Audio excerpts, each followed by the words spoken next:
Hello, everybody. Hello, Cass. Welcome along to today's special installment of On My Mind, Support Act's mental health workshop series.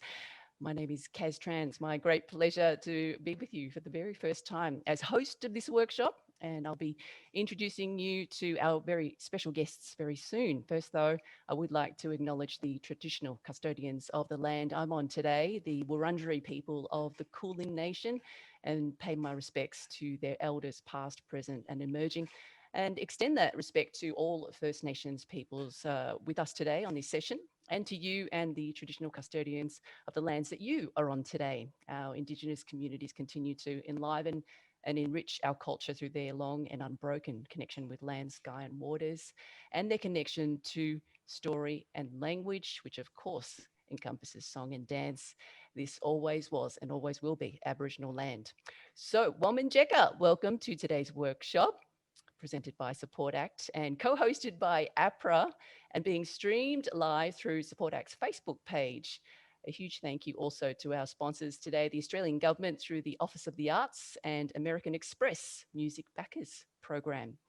Support Act is a vital service dedicated to supporting the mental health and well-being of the Australian music industry, which includes crew, musicians, artist managers, and many other music workers through the 24-hour Support Act Wellbeing Helpline, which I'd like to give the number to you now. It's 1800 959 500, as well as the Support Act website, which is supportact.org.au, where you can apply for the Music Keeper and Crew Keeper financial support grants, and of course find the mental health resources and details for future events like this one, which we're holding today. Today's is part of a monthly series called On My Mind. Previous topics have included themes such as self-care and conflict resolution. And today's topic is understanding and managing depression, which aims to help us get a better understanding of depression, where it comes from, why it hangs around, and what you can do to manage it. There's going to be time at the end for a bit of a Q&A, so I would really invite you to get involved, because your question might not just help you, but also help someone else in the forum today as well. And with that said, I do want to point out that today's workshop will be a candid conversation about mental health. We want to respect that everybody has varying sensitivities around the subject matter and their lived experiences, but also that there's real merit in talking openly and providing clear information about depression. So I just wanted to give you that heads up. A little bit about me. I'm a presenter and producer of radio shows on Triple J and Double J. As you can see with my big mic, which occupies a tenth of my screen, and my big headphones. Been in radio for over 20 years, and more recently have been involved in mentoring and a peer support role that encompasses mental health first aid at the ABC. And it's really been great being able to help staff identify and engage in conversations early on, reduce stigma and promote better understanding about services that are available. So today's workshop is going to be as enlightening for me as it is undoubtedly for the rest of us to hear from our special guests. Speaking of which, joining me today, Support Act's provisional psychologist and psych researcher, Ash King. And we'll be hearing from Ash really soon. But as well as that, a gentleman whose singing voice might be more recognisable to you than his speaking voice. He is a lead singer of Aussie legends who are, well into their 4-decade run, the mighty Choir Boys. Joining us, Mark Gable. Welcome, Mark, and thank you for being with us. Hello, all. How are you? Very well, thank you. I'll answer on behalf of the rest of the attendees. Before I get to more of your story, you're also an ambassador with Beyond Blue. Can you talk about Beyond Blue a little bit for people who mightn't have come across the name or the organisation? Well, yeah, and for a lot of people that haven't experienced depression or anxiety or any of the like, or not even a carer or know of anybody that has any of those conditions, they may not have heard of Beyond Blue and other organisations, and neither had I, till I finally figured out what was wrong with me, due to two ambassadors being on television and talking about what they had, which they described as depression. And I went, aha. And then they said, in the course of everything, of course, they were ambassadors for Beyond Blue.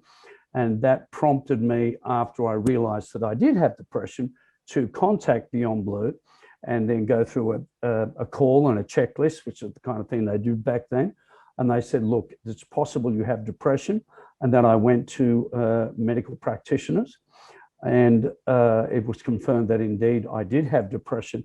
Now, it was after that that I went back to Beyond Blue and said, look, I think that what you're doing is a great job in terms of awareness and removing stigma around depression, which I think is being removed, and anxiety and all the rest of it, bipolar. And so I asked them if I could be an ambassador.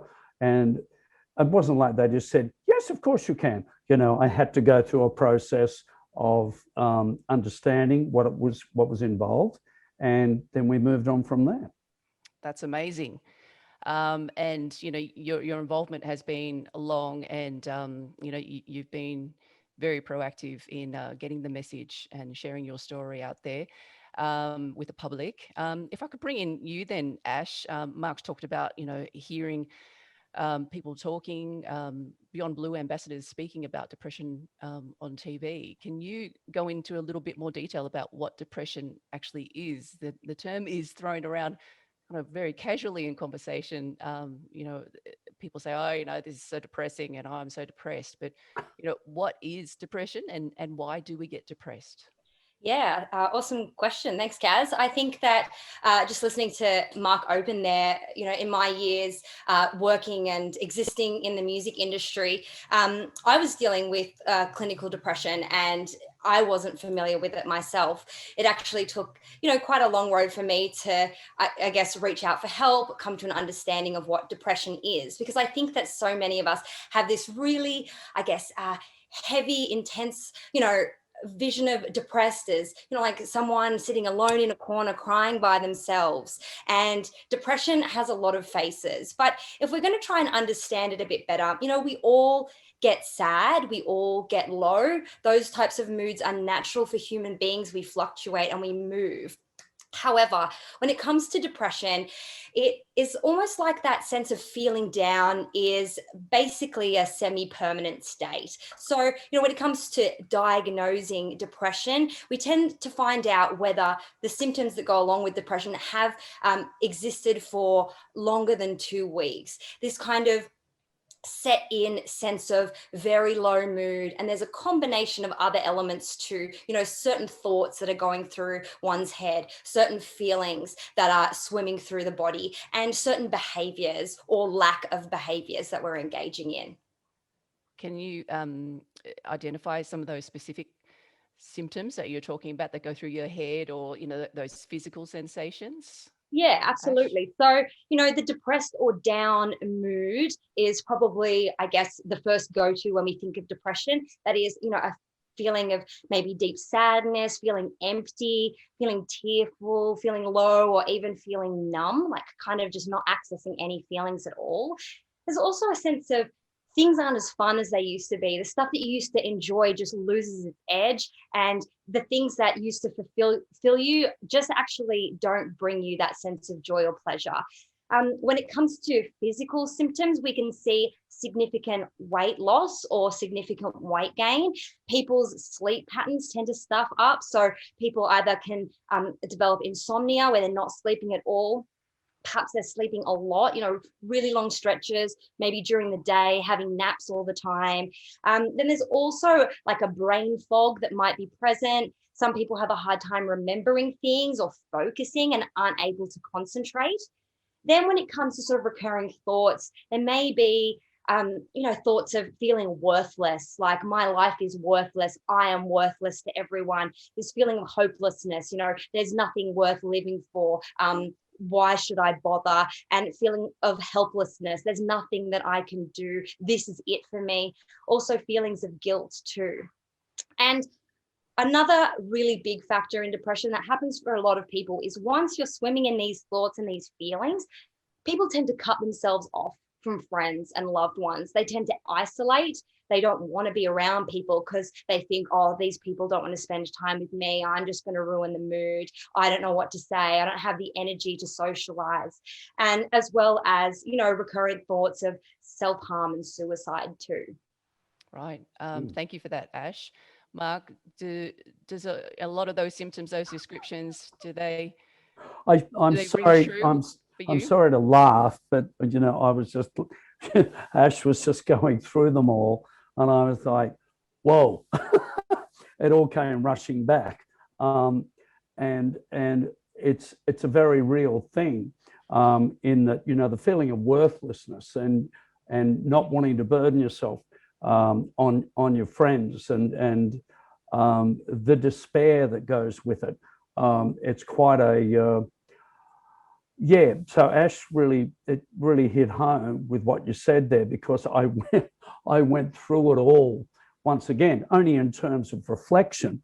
And of course, I've always described either for depression, bipolar or anxiety, and the kind of thing that I have is like having a leg removed. You can't just put a leg back on. You have to deal with this on a day-to-day basis, and you have to be aware of it. And then to have it in those terms is a very real thing. It takes over everything that you are.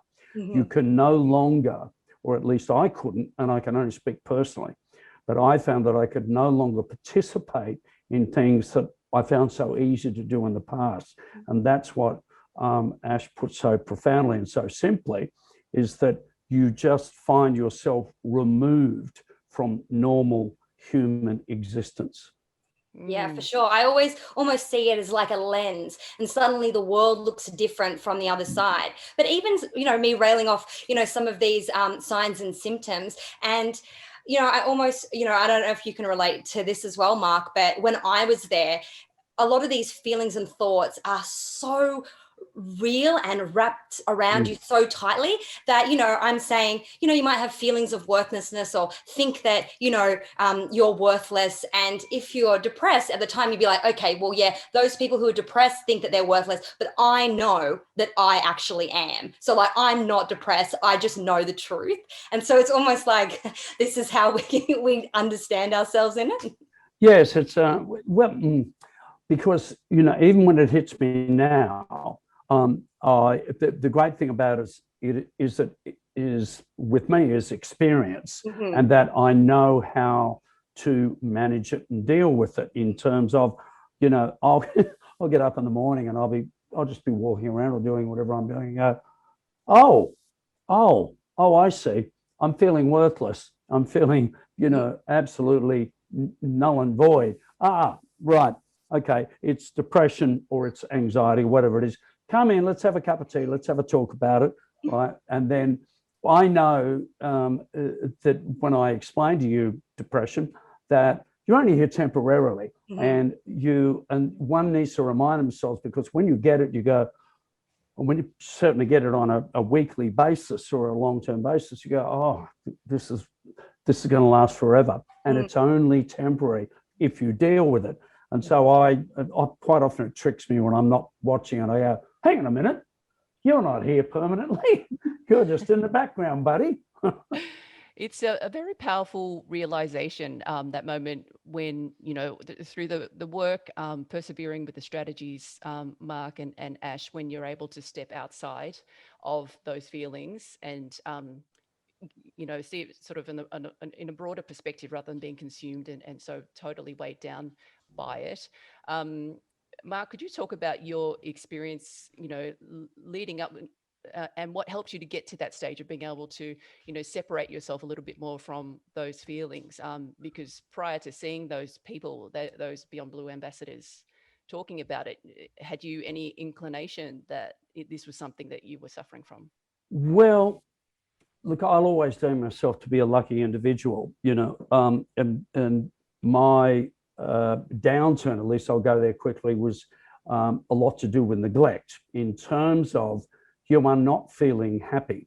Things aren't going well in your life or whatever. Instead of perhaps, and I'm not advocating any way, I'm just saying that what I should have done was perhaps dealt with it, but I wasn't in the right place because we never seem to be. So I did the convenient rock and roll thing of drinking alcohol and taking drugs. And it was, I think the only time it really hit me was I was walking home once and I went, I'm feeling a bit depressed. I think I'll have a beer. Now, that should have been an indication to me as to what was going on.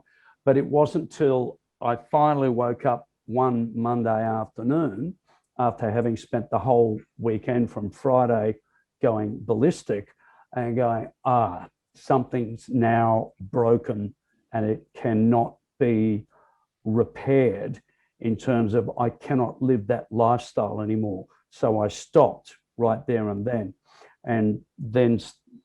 had to seek professional help.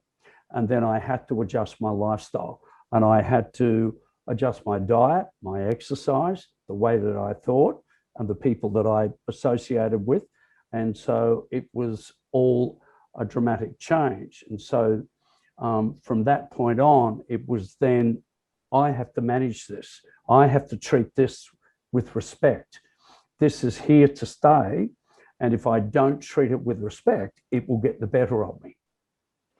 Mark, I mean, that's amazing that you managed to kind of have that recognition on your own. You know, you had that moment where intellectually you realize this can't go on. Ash, what can we do? Like if we see somebody around us and you want to try and sort of broach the conversation, if you think they might be dealing with depression, sometimes we're not aware of it till somebody kind of tentatively asks us, and prompts a conversation. I do think that it is quite an individual journey, developing that sense of self-awareness and taking the steps necessary to start to get help, to start to understand our mind, understand our body, and how all of these factors work together to contribute to maintaining this condition. But we're really now developing so much more general awareness about depression, and with it being one of the most common mental illnesses in the country, I've no doubt that most people have either experienced it themselves for a while or they know someone who has moved through it, and sometimes with really tragic consequences. So obviously we want to be able to do our best to support them. And it can be hard because if they're in the throes of depression, it might be hard to even catch up with them. They might not want to be seeing anyone. But all you can really do is your best to kind of be present when you are with them, ask them questions, listen deeply, and really try your hardest not to minimize what they're going through.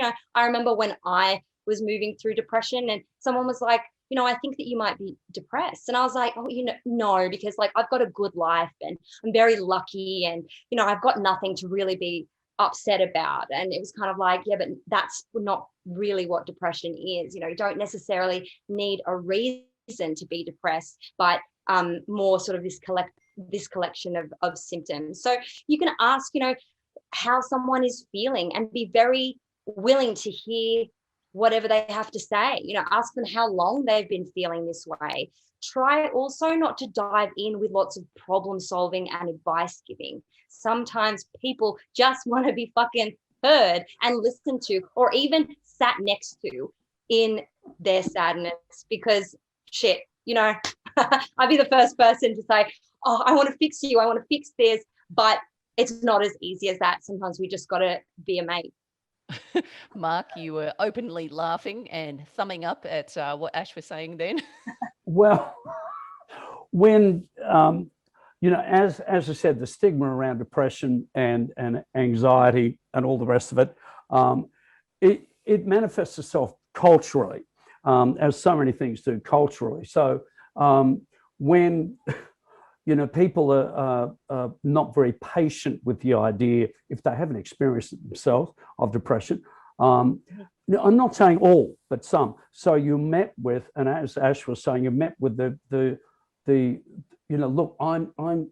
If you talk to someone, look, I think I've got depression, and then quite often the response that I love, and it doesn't happen all the time, but I love this one to say, you just got to get over this. Yeah. I just love that. Someone actually gave you that advice, was it, Mark? Oh, there have been several people, and primary is due to they want you to be better, and I appreciate that, and they want you to be back to normal.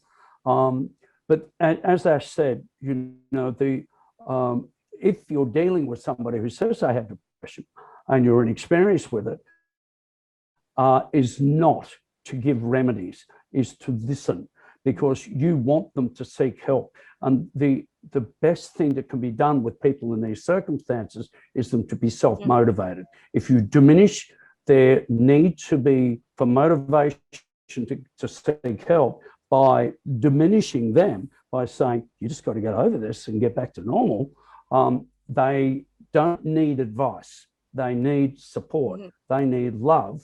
They need, for want of a better word, the right to be who they are and what they're going through, and the right to be able to lubricate their way to finding out themselves what may be wrong with them. They don't need remedies. There's nothing more annoying than somebody who's got a remedy. Yeah. And I think as well, just hearing that too, like this idea of shame, that really, even though, we're moving through this stigma, there's still a lot of shame that one feels generally when dealing with mental illness. And so when you hear these things like, just snap out of it, mate, just get over it, or, hell, people just trying to really minimize the experience, it only doubles down on the shame. So not only are you depressed, you're ashamed of being depressed, and you're starting to swim in an ocean of even deeper emotional turmoil. It's going to be even harder to get out of that. Yeah. You're right. Sorry. That's all right. Kaz, you go on. No, I just wanted to ask you about how you may have helped other people find that self-motivation. You were talking about, empowering the person to make that decision, to take those steps. What are the things that have worked when you've tried that for others? I think what's worked for me is patience only. And it's like, even with one thing that Beyond Blue expressed to me is that when you talk to people, it's your personal journey and there are no judgments attached to that.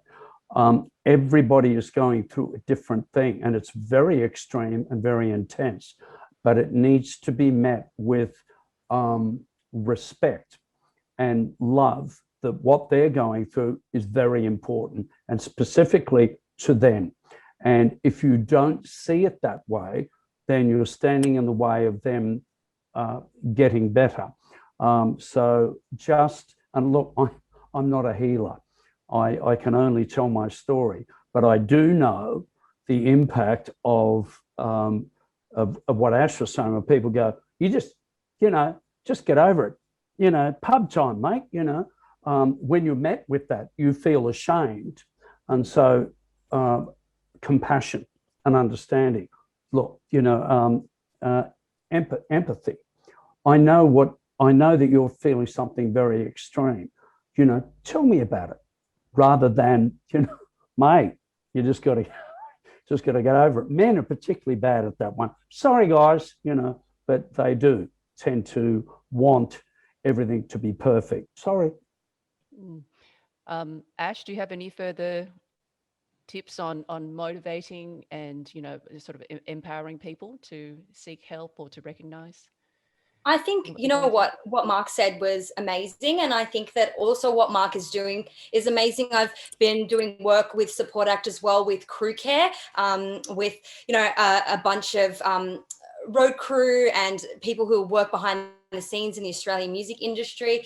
And there's a lot of men, older men, who are generally not the face of talking about things like depression. And people are now coming out, and having these talks. I think that we need to have a wide community of different people, that people can go, oh, I can belong to any group, any gender, any race, and I can experience this. Sometimes you just need to see or hear that someone else, like similar to you, has moved through something that you might currently be going through, and it makes you feel a little less alone and less isolated in your experience. So Mark, hats off to you, and hats off to everyone else who's coming out and sharing their journeys with this. Yep, for sure. I just wanted to offer, some specifics of conversations and encounters I've had with friends and colleagues who have gone through depression. Sorry, I've just got a little fly buzzing around in front of me from the plant that is behind my computer.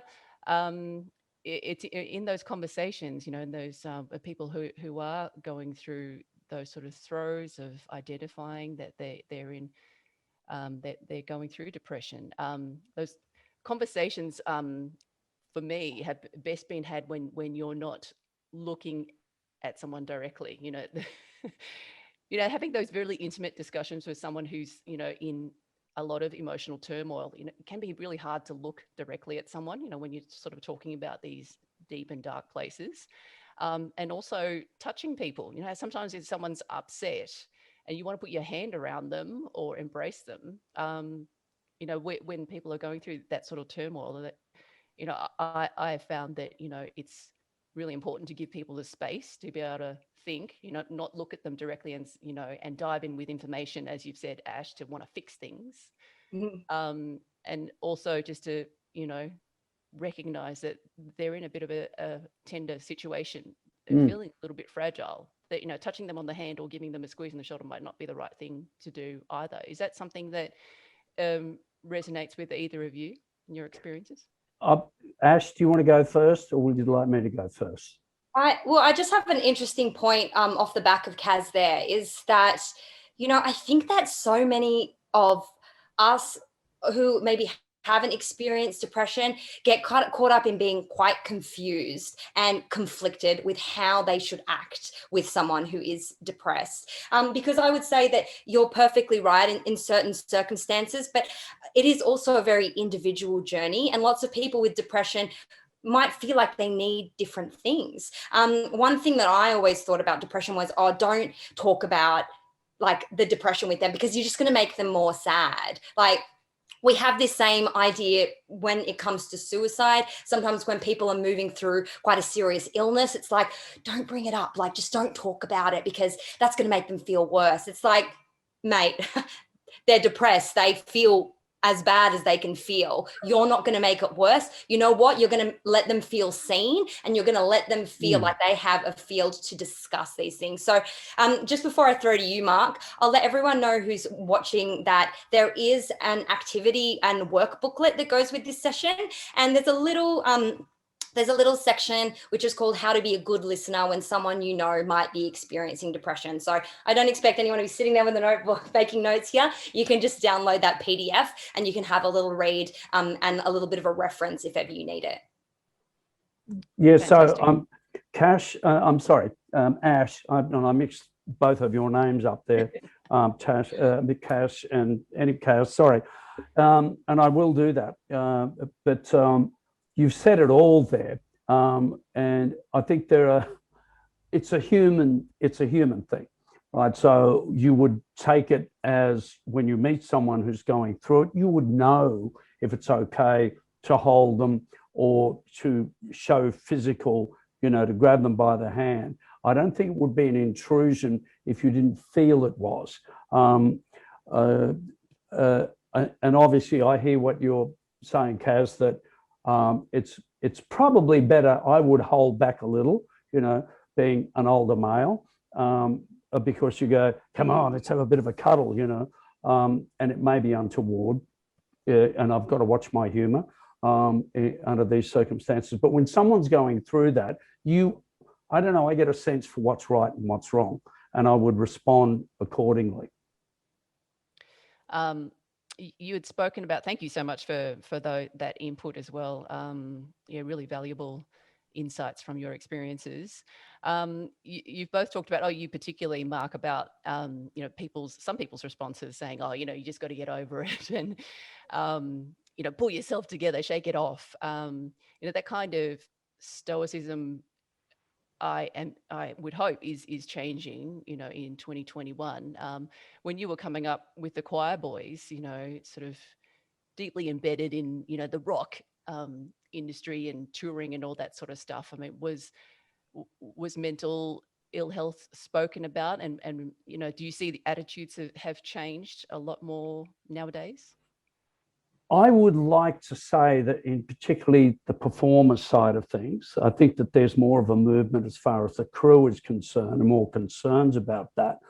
I do know that there have been certain performers that have had not been doing well with depression or anxiety, and it hasn't always been. Look, it's the performers there seems to be some sort of resistance about exposing the fact that they may have depression. Look, and I don't know whether it's right across the board. I don't know everybody in the industry, but I know that some have found it difficult to deal with. When we were coming up, there was nothing like that. And, we were obviously like anybody else, moving through our 20s on the northern beaches. And I was completely anti-drugs at that point and anti-alcohol, and I didn't like any of that kind of thing because I had seen what it had done to certain people that I grew up with. And unfortunately, the impact on some of my friends' mental health wasn't good. So I didn't like what I saw. And so we were a little bit distant from it all.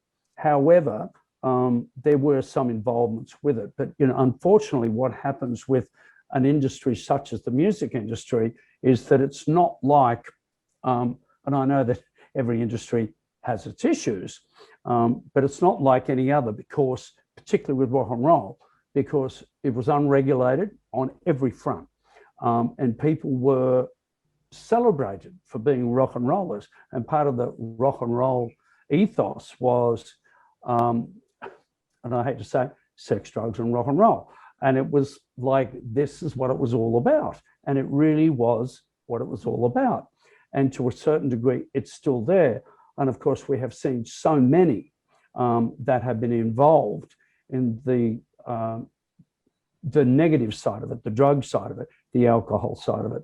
And the end result have been disastrous for some and, very unpleasant for some others. And so to deal with it, I guess it doesn't give the rock and roll image. But unfortunately, if people want to live as human beings and exist in, a spiritually happy place, then the sex, drugs, and rock and roll thing is pretty stupid, really.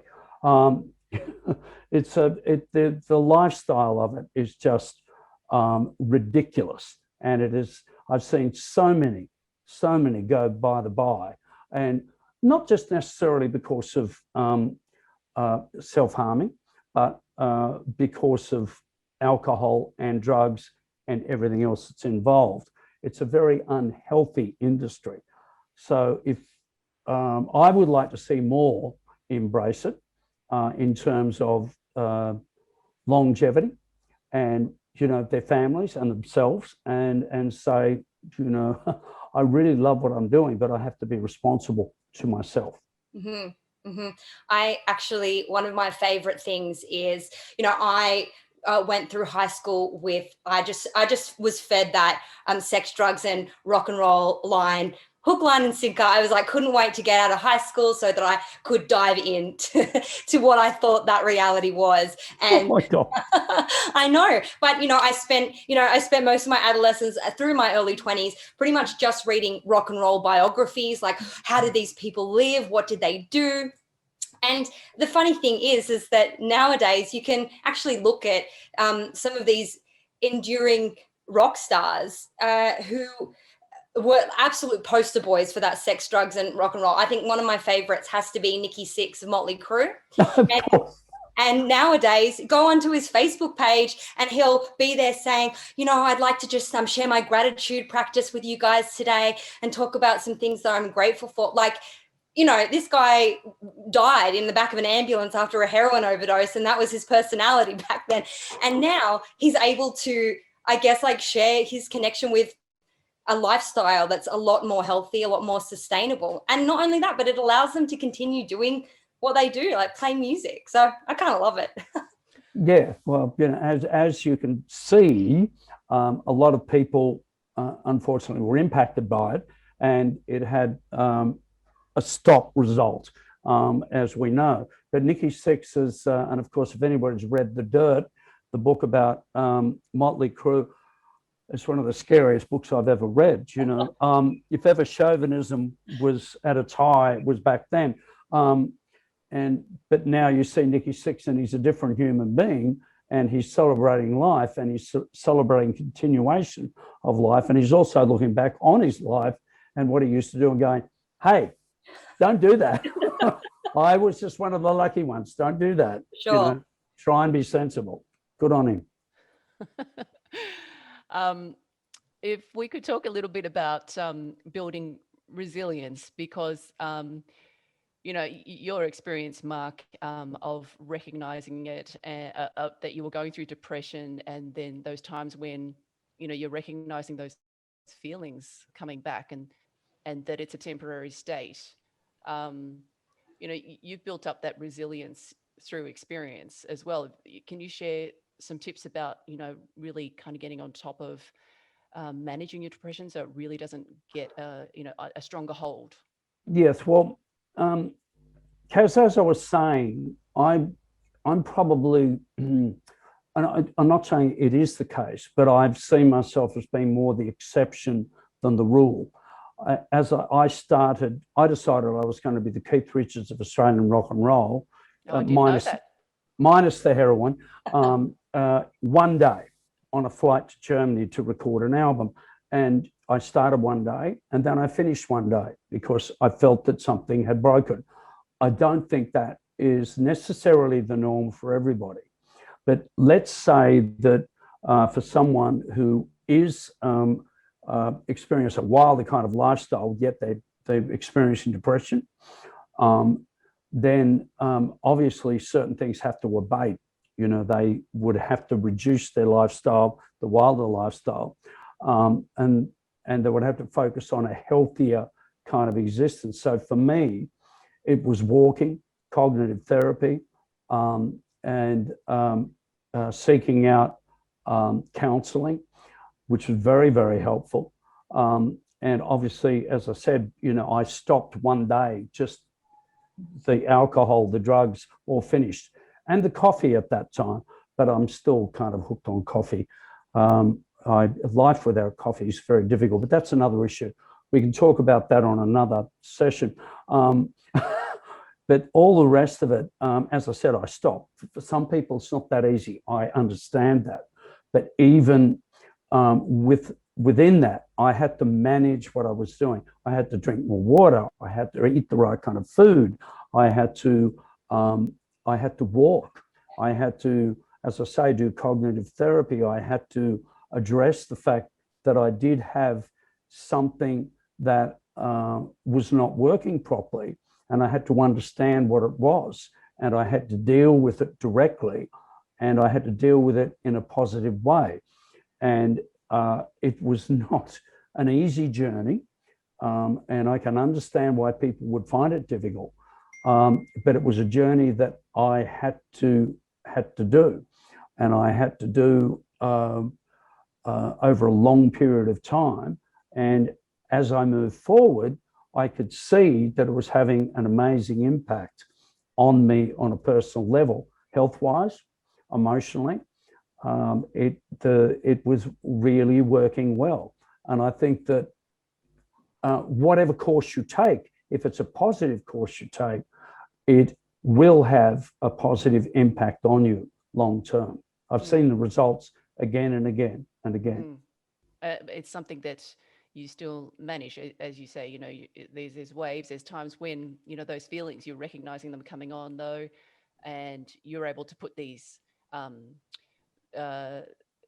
activities into play for yourself. Make sure you're sleeping, you're exercising, all that sort of stuff. Yes. And some people might find it boring, but it's not boring. It's like eating yummy, good food, It's fantastic. That's right? never boring, eating good I- food. I'm repping my Huey Lewis and the News t-shirt because my favorite line in Hip to Be Square is, like I'm working out most every day and watching what I eat. I'm like, you know what? You can be a rock star and you can still do this shit. Like they're not mutually exclusive, dudes. Come on.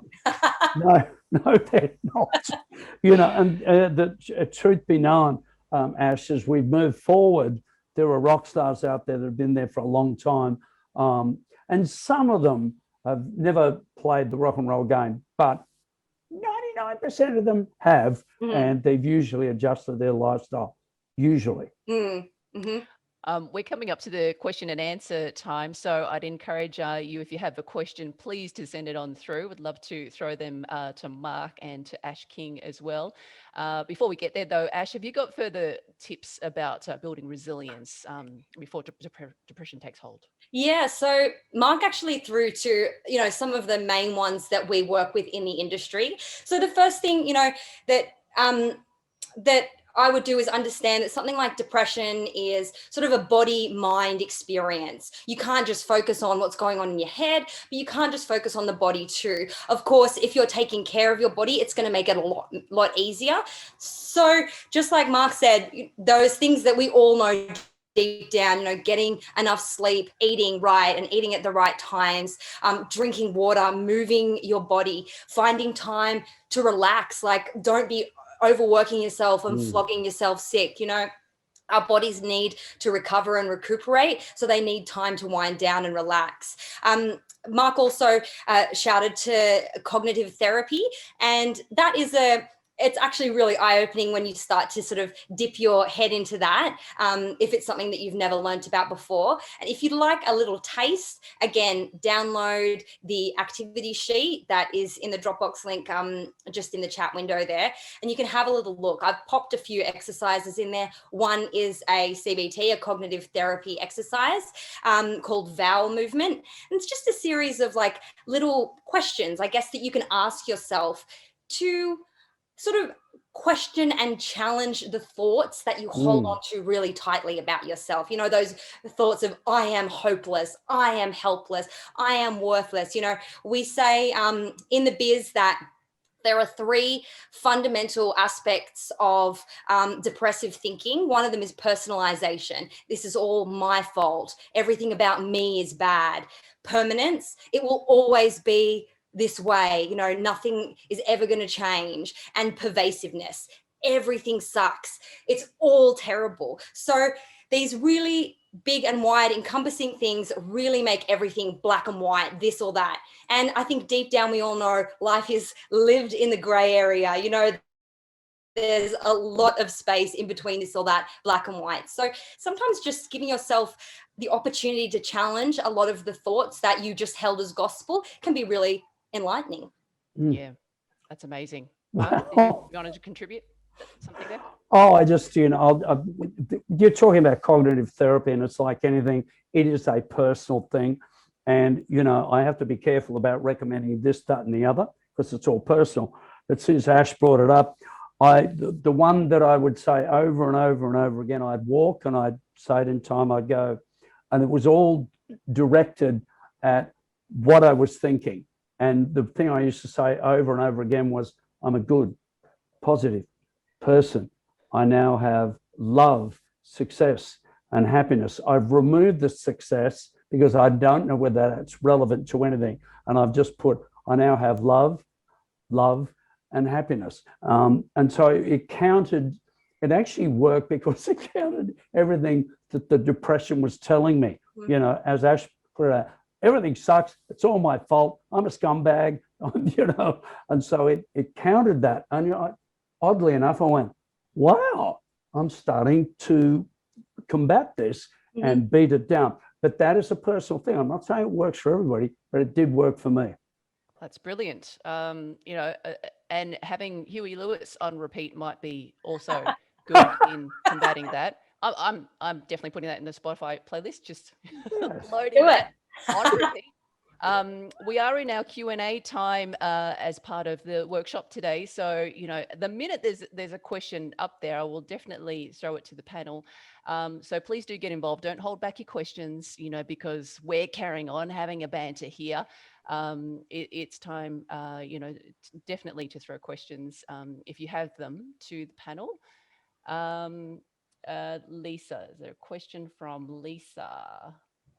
I do not see that in my... I've actually got a quick question I want to throw to you, Kaz and Mark. Yes. The third exercise that I've actually included on the worksheet for today's session is something that I call a non-negotiable. And this is another thing that I tend to recommend and work with for a self-care practice. I say that your non-negotiables are the things that you need to do to take care of you. So to make sure that to the best of your ability, you're looking after yourself and you're meeting your needs. I would love to know what sort of things are on your non-negotiables list so that you can, stay resilient, you can tackle your day-to-day work, you can manage your moods. What are the things that might show up on your list, Kaz? Non-negotiables. Sorry. Mark, did you want to go first? I'm just reading this question from Lisa. Why you threw the tricky one at me? All right. Yeah. Come on, Mark. You've got some. Well, the non-negotiables are easy. There's no alcohol. I don't drink anymore. I stopped, 16 years ago. So, and that's non-negotiable. Drugs, non-negotiable. Here's another non-negotiable. If I don't feel right, I'll address it straight away.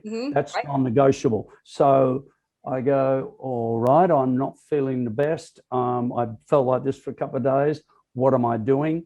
And that's a non-negotiable. I will address it straight away. Fantastic. Primarily because I don't want a repetition of what I experienced all those years ago. So yeah, they're my non-negotiables.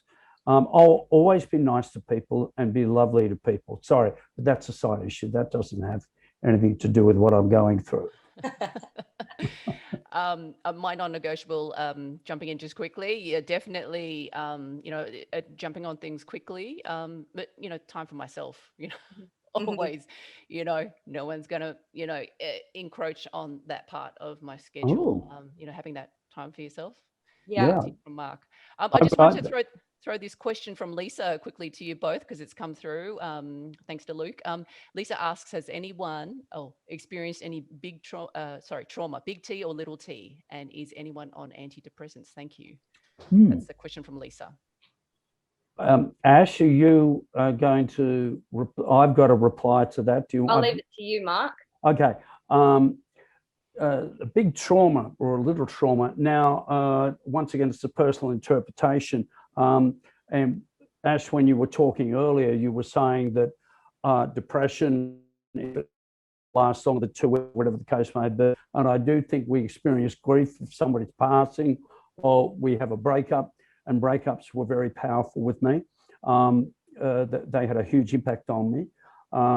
Yes, I am still currently on antidepressants. Now, I am currently trying to get myself off antidepressants to see if I will be able to function normally and address whatever conditions I still may have in residue in a non-medication way. And as I said, this is a personal choice. This is not something I recommend. It's something that I'm going through on a very, very slow process, and I am being accompanied on this journey by my psychiatrist, who incidentally, when we once had a meeting a little while ago regarding this, a session, and I started talking about my habit of not being able to watch a movie for a month. It takes me a month, and then a couple of other questions. And he also diagnosed me with ADHD, which surprised me. But I don't mind that. That's what I consider normal. However, this being the other issue is that, yes, I probably have experienced a big trauma in terms of breakups. And the impact on me was enormous. And so little traumas Not so much with me, not so much with me. So, but there you go. Antidepressants, yes, and they were extremely helpful, I must say. And it doesn't work for everybody, but I think without it, I would have experienced, my experience would have been, in all probability, very, very difficult. But that's just personal. Thank you for that, Mark. Kat's just got a question about, do you have any advice on the first steps for getting help? Often, the hardest step to take. Yeah, so what I would recommend is, in Australia, we're exceptionally fortunate in terms of access for mental health services. Like you threw to, Kaz, at the start of this session, Support Act has a counselling hotline that you can pretty much call at all hours of the day. I know that Beyond Blue have a lot of free services online. There's text services available now if you don't want to talk, but lots of them that you can call up, as well as if you just like head into your GP and you let them know, I think that I might be having some mental health issues. And sometimes that can be intimidating. Also, you don't know which doctor you end up with. And I've definitely, heard about and experienced a couple of GPs who are like, oh, nah, you're fine. I think that many are getting a lot better now and becoming a lot more aware. So what your doc will likely do is ask you a bunch of questions or get you to fill in what we call a sort of a screener to work out your levels of maybe depression or anxiety or stress. And from there, then they might chat about your options in terms of how you might deal with that. Often they might refer you to go and see a counsellor or a psychologist. If you go to see a psychologist, you can also grab a mental health care plan. And what a mental health care plan does for you is it allows you to save a chunk of money off every session that you get with a registered psychologist or a clinical psychologist. So you're saving from 85 up to $120 per session, which is pretty great. And there's also bulk billing options. So, I would recommend, therapy as something that, obviously I'm a psychologist, so I'm going to say that, but I can just see the impact that it has on people's lives. As well, antidepressants are always an option, something you can discuss with your GP, something you can discuss with your psychiatrist or your psychologist. And you can also can get on the care plan through the Support Act line. So give them a call. They're there to talk to you about anything and everything. And if you've watched this chat and you're like, actually, a lot of that resonates with me, maybe I am depressed and maybe I would like to start to get some support face-to-face or via phone or Zoom, give the Support Act hotline a call and chat to them about your options of getting a mental health care plan too. Fantastic, really practical advice. Thank you, Ash.